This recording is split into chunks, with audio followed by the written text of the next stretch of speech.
Selamat sore, senang kita bisa berjumpa kembali dalam KPA Online Jemaat Tamrin bersama saya Sandy Sopakwa.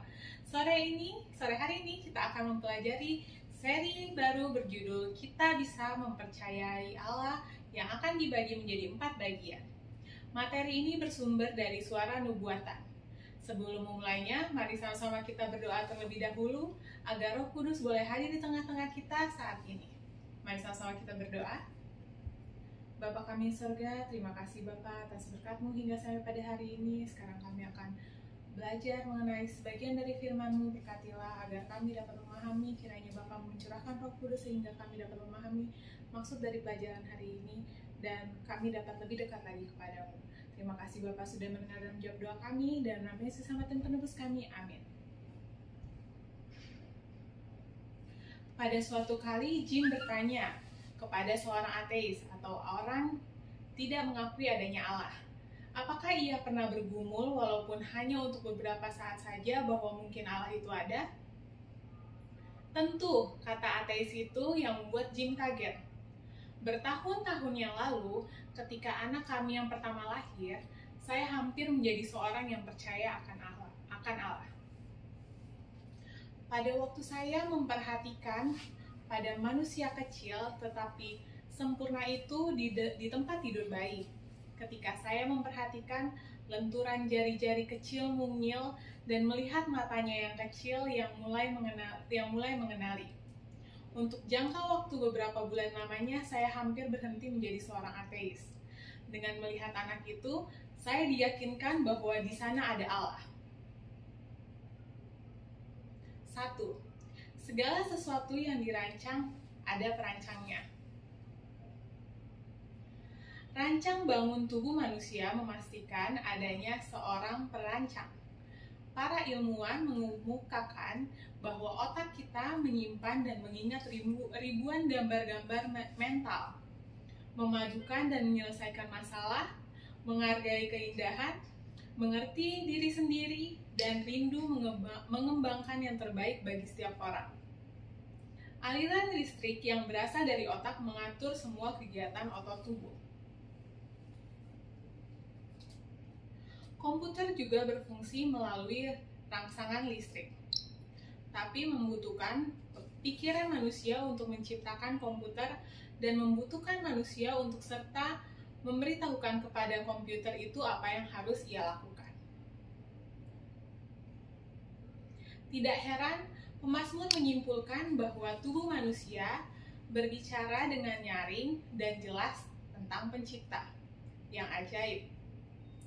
Aku bersyukur kepadamu oleh karena kejadianku dahsyat dan ajaib. Ajaib apa yang kau buat dan jiwaku benar-benar menyadarinya. Mazmur 139 ayat 14. Kita tidak perlu pergi terlalu jauh untuk menemukan hasil-hasil karya Allah. Rumitnya rancang bangun otak manusia dan organ-organ lain dari tubuh kita adalah hasil kerja Allah dan menunjukkan adanya perancang yang keterampilannya tanpa batas. Tidak ada pompa yang dibuat manusia yang sebanding dengan jantung manusia. Tidak ada komputer yang sama dengan sistem urat syaraf. Tidak ada sistem televisi yang sebaik suara, telinga, dan mata manusia. Tidak ada sistem alat pendingin dan pemanas sentral yang bisa mengimbangi pekerjaan yang dilakukan oleh hidung, paru-paru, dan kulit. Kesempurnaan tubuh manusia yang rumit ini memberitahukan bahwa ada oknum yang merancang dan oknum itu adalah Allah. Tubuh manusia adalah satu sistem organ tubuh yang lengkap. Semua terkait, semua dirancang secara sempurna. Paru-paru, jantung, syaraf, otot, semua melaksanakan tugasnya yang rumit, yang luar biasa, dan bergantung pada tugas rumit yang luar biasa lainnya. Jika Anda mau menandai 10 uang logam dari 1 sampai 10, lalu menaruh itu di dalam kantong, mengocokkannya, dan mengambil keluar, dan menaruh itu kembali ke dalam kantong, Anda satu persatu bagaimana kemungkinan yang Anda dapat buat sehingga logam keluar dari kantong secara tepat dengan nomor yang berurut. Dengan perhitungan matematika, Anda hanya mempunyai satu kemungkinan di antara 10 miliar kemungkinan untuk mengambil secara berurut dari 1 sampai 10.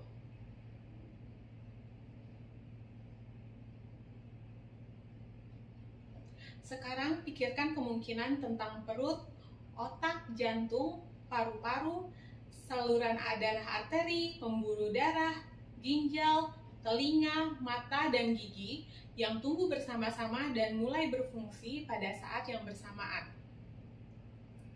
Apakah penjelasan yang paling masuk akal dari perekayasaan tubuh manusia? Berfirmanlah Allah, "Baiklah kita menjadikan manusia menurut gambar dan rupa kita." Maka Allah menciptakan manusia itu menurut gambarnya. Menurut gambar Allah, diciptakannya dia laki-laki dan perempuan, diciptakannya mereka. Kejadian 1 ayat 26 dan 27. Manusia pertama laki-laki dan perempuan tidak bisa begitu saja. Alkitab menegaskan Allah membentuk kita sesuai dengan gambarnya.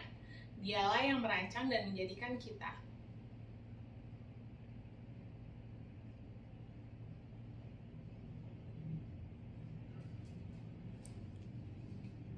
Demikianlah sesi pelajaran kita yang pertama. Mari sama-sama kita berdoa. Bapa kami yang di surga, terima kasih Bapa atas berkat-Mu hingga sampai ada hari ini. Tadi kami sudah mempelajari sebagian firman-Mu, bagaimana Bapa menciptakan kami manusia seturut gambar dan rupa-Mu ya Bapa. Kiranya dengan pelajaran ini kami lebih dekat kepadamu, menjadi lebih bersyukur lagi kepadamu. Terima kasih Bapa sudah mendengar dan menjawab doa kami. Dalam nama Yesus sama Tuhan Tebus kami, amin. Baik, sampai jumpa di pelajaran minggu depan. Tuhan memberkati.